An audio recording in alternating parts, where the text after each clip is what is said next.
तो जनाब आज बात करते हैं ड्रामा सीरियल दस्तक की एपिसोड नंबर 25 और 26 के रिव्यू और स्टोरी की।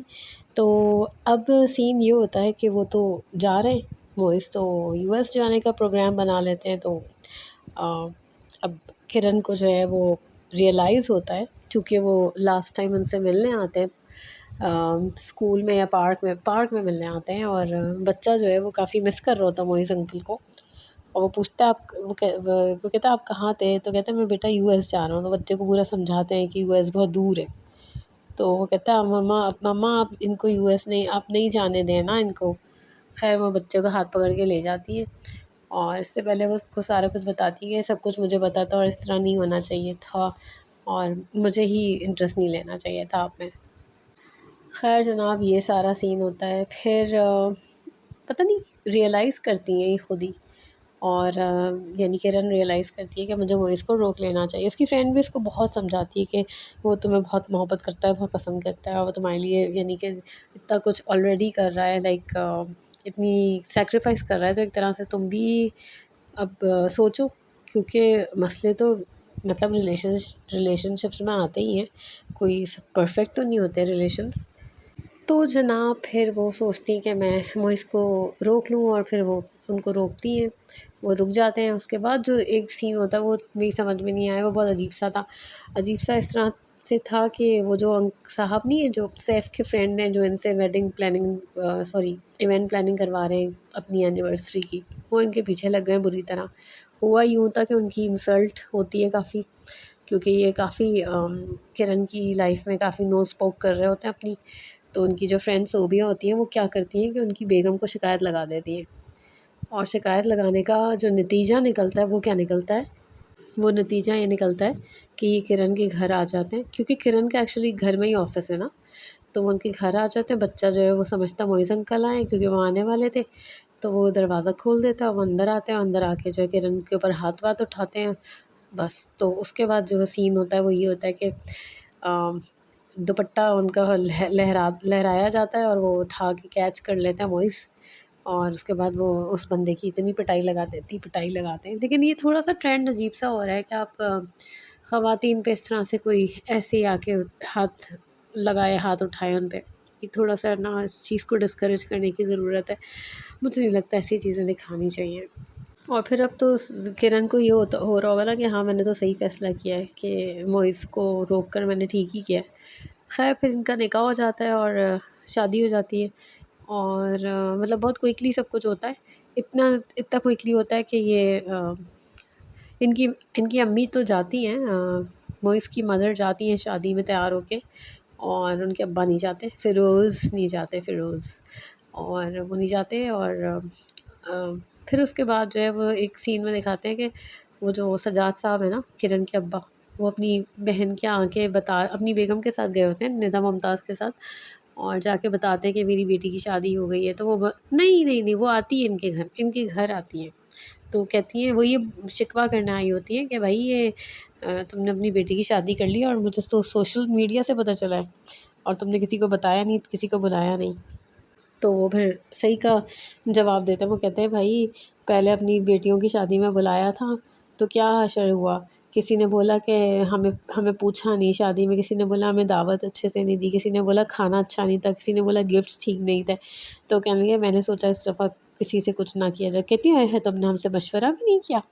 तो कहते हैं आपने मशवरे भी कभी सही नहीं दिए। उनको जो है ना वो सीधे सीधी खरी खरी सुना देते हैं अपनी बहन को, जिनके पास वो हर दफ़ा जाते थे। खैर इनका चैप्टर तो क्लोज़ हुआ। फिर अब वो नहीं है सैफ़ की बेगम सेकंड वाली, वो ऑर्फनेज जाती हैं दोबारा। तो अब के वो उनकी कोई हेड वेड देख लेती हैं। वो कहती हैं ये, वो कान में कहती हैं, वो जो दूसरी बंदी है उसको कहती हैं ये इनको हटाएं, यानी वो कि इनको वापस भेजें, यहाँ ये अंदर क्या कर रही हैं। तो उनको भगा देती हैं क्योंकि उनसे कहती हैं आप फिर आ गई। वो चॉकलेट्स लाई होती हैं उस बच्चे के लिए, बच्चा हाथ पकड़ लेता है उनका। तो उनको उनको फ़ील होता है हाय यही है वो बच्चा जिसे मुझे अडॉप्ट करना चाहिए। अब सैफ अंकल तो बिल्कुल नहीं इंटरेस्टेड कि अडॉप्ट करें, उनका अपना बेटा है। उन्हें पता चल गया है कि वो उसी बंदे ने बता दिया सब कुछ, कि शादी की तस्वीर देख लेता है वो। तो उसके पास आ जाती है जिसमें शानी भी होता है। तो वो तस्वीर देखकर हैरान होता है। अच्छा पता चल जाता है कि वेडिंग प्लानर बन गई हैं और इवेंट मैनेजमेंट कंपनी है इनकी, इस तरह से पता चलता है। तो अब इनके दिल में ख्वाहिश पैदा होती है कि मैं अपने बच्चे को ले आऊँ अपने पास। वो ट्राई करते हैं, कांटेक्ट करने की कोशिश करते हैं, कॉलें शॉलें करते हैं, कॉल रिसीव नहीं करती, वो ब्लॉक कर देती है। एक दफ़ा मोइस फ़ोन उठा लेता है तो वो हेलो हेलो करता रहता है, वो ये कुछ बोलते नहीं सैफ साहब। अब इनकी अम्मा भी कह रही हैं कि हाँ, वो कहती हैं, सैफ की मदर कहती हैं कि वैसे तो बच्चे को अपनी माँ के पास ही अब रहना चाहिए, इतना अरसा हो गया। लेकिन फिर एक तरफ वो कहती हैं कि हाँ ठीक है, सही है। लेकिन सैफ की जो सेकंड वाइफ़ हैं वो बिल्कुल तैयार नहीं है शानी को अपने पास रखने के लिए। अरे वो अच्छा था जब वो बच्चे को कहती हैं किरण के बहुत नूडल्स नूडल्स हो गया, हर वक्त नूडल्स खाते रहते हैं लोग। तो वो अच्छा था वो कि वो कहती है, वो बनाती है नूडल्स, कहते हैं कहता है मोइज़ अंकल ज़्यादा अच्छा नूडल्स बनाते हैं आपसे ज़्यादा अच्छे। अब तो जब शादी होती है तो फिर उसके बाद से सारे घरेलू काम जो है वो वही कर रहे हैं, क्या नाम है, मोइज़। खाना खाना तो नहीं, खाना भी वही रख रहे थे मेरे तो ख्याल है, और नाश्ता भी वही बना रहे होते हैं, मतलब वो सारे काम वही कर रहे होते हैं, तो बड़े अच्छा लगा मुझे। लेकिन काफ़ी आराम से रह रही हैं अब किरण। लेकिन ये बैड सीन हो जाता है कि वो अपनी अम्मा से बात कर रहे होते हैं तो वो कहते हैं कि वो कहती हैं कि बेटा हम बहुत उदास हैं, उदासी की वजह ये है कि आप नॉर्मली तो दुल्हन ब्याह के आती है, रुखसत होके आती है, हमारे यहाँ तो आप ही रुखसत होके चले गए। तो वो कहते हैं हाँ मुझे भी अजीब सा लग रहा है कि मैं किरण के ऊपर बर्डन बन गया हूँ, इस तरह से वो सुन लेती है, उसको अच्छा नहीं लगता, उससे बात करती है। अच्छा मुझे थोड़ा सा ये अजीब सा लगा कि भाई किरण जो है वो ये क्यों नहीं बता देती कि सैफ कॉल कर रहा है, ऐसे क्यों छुपा रही है, भाई नहीं छुपाए ना, उसको बता दे। अच्छा जब शादी होती है ना तो उसको वो सैफ वाली मार पिटाई याद आ जाती है, उसके दिल में एक डर बैठा हुआ ना कि मतलब मेरे साथ फिर कुछ ऐसा ना हो जाए, तो वो एक डरी भी होती है। लेकिन खैर फिर शादी होती है तो वो फिर सही हो जाता है। लेकिन ड्रामे को ना, मतलब ये जो शादी है ये वाला सीन काफ़ी अर्से देर बाद आया है, ड्रैग बहुत किया गया है, पिछली 2-3 किस्तों में काफ़ी ड्रैग किया गया है, और अभी फ़िरोज़ साहब तो पीछे ही पड़ गए हैं अपनी बहू के, उन बहू के वो अब जो है वो उन्होंने जो वो घर बड़ी आसान इंस्टॉलमेंट पे ले लिया, कम डाउन पेमेंट पे, तो वो अब उनको नोटिस भिजवाने वाले हैं कि भाई आप ये पेमेंट करें नहीं तो आपको घर खाली करना पड़ेगा। वो यूँ इसलिए कर रहे हैं कि उनका जो बेटा है वो वैसे ही उसके पास तो कुछ भी नहीं है, तो वो इतना मजबूर हो जाए कि वापस आ जाए और उसको छोड़ दे, कुछ ऐसा कर ले। लेकिन ऐसा होगा नहीं। अच्छा जब इनकी शादी होती है ना किरण और मोइस की, तो फिर दिखाया गया फ़िरोज़ साहब और उनकी बेगम अनीका के पास बहुत फ़ोन्स आ रहे हैं, हर कोई फ़ोन कर के पूछ रहा है कि आपकी बेटी की शादी हो गई, सुना है आप लोग नाराज़ हैं। तो अपने हस्बैंड से वो कहती हैं, एक सीन में कहती हैं कि इनको सबको कैसे पता चला कि हम नाराज़ हैं। तो मैं सोच रही हूँ ये तो नाराज़ नहीं होती अपने बेटे से इतना ज़्यादा, मतलब ये तो फिर भी शादी में चली गई होती हैं, बल्कि अब तो वलीमे में भी जाने का सोच रही होती हैं वो।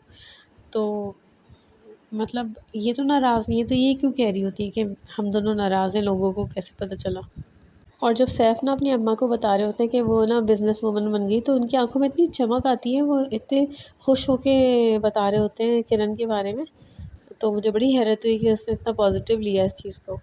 लेकिन एक तरफ वो ये भी कह रहा है कि मैं छोड़ूँगा नहीं किरण, तुम्हारे पास मेरा बच्चा है। अच्छा जो एक कैरेक्टर मुझे इस ड्रामे के शुरू से पसंद आया है ना, वो है किरण के मामू, कबीर मामू।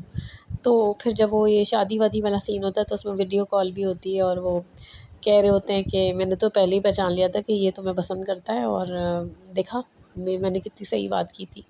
तो उनका कैरेक्टर इतना पॉजिटिव और इतना मोटिवेटिंग रहा है राइट फ्रॉम द बिगनिंग, बड़े मज़े के कैरेक्टर दिखाए हैं, और शुरू की किस्तों में तो बहुत ही ज़बरदस्त उनकी परफॉर्मेंस थी। तो इस तरह इनका भी दिखा दिया कि भाई हाँ, मामू मामू को भी बताया है इन्होंने, शादी में शामिल किया है वीडियो कॉल के ज़रिए एक तरह से। और वो ना शानी की तस्वीर देखते रहते हैं सैफ अक्सर, और अपनी अम्मा से कहते हैं ये तो बिल्कुल मेरे जैसा लग रहा है ना, बिल्कुल ऐसा लग रहा है कि मैं ही हूँ। वैसे आपस की बात है, मुझे नहीं लगता कि वो बिल्कुल मिल रहे हैं अपने बच्चे से, या बच्चा उनसे मिल रहा है, मुझे नहीं मिलता हुआ लग रहा। जिस आसानी से बच्चे ने मोइज़ को एक्सेप्ट किया ना, इतने जल्दी तो किरण ने भी उसको एक्सेप्ट नहीं किया।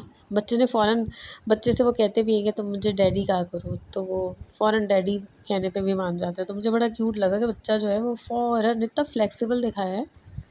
खैर अब ड्रामे में रह क्या गया है, अब ड्रामे में रह गई है कस्टडी, शानी की कस्टडी किसके पास जाएगी अब तो कस्टडी तो मेरे ख़्याल से बच्चे की माँ के पास ही रहती है रहेगी, लेकिन ये कि फ़ादर को भी सही राइट है। तो अब ये कि किरण को देखना है कि वो किस तरीके से इस चीज़ को मैनेज करती है। अब क्या सैफ अपनी बेगम को, सेकंड वाइफ को इजाज़त देंगे कि वो अडॉप्ट कर ले बच्चा, या वो इसी बच्चे को इधर उधर बांटना पड़ेगा।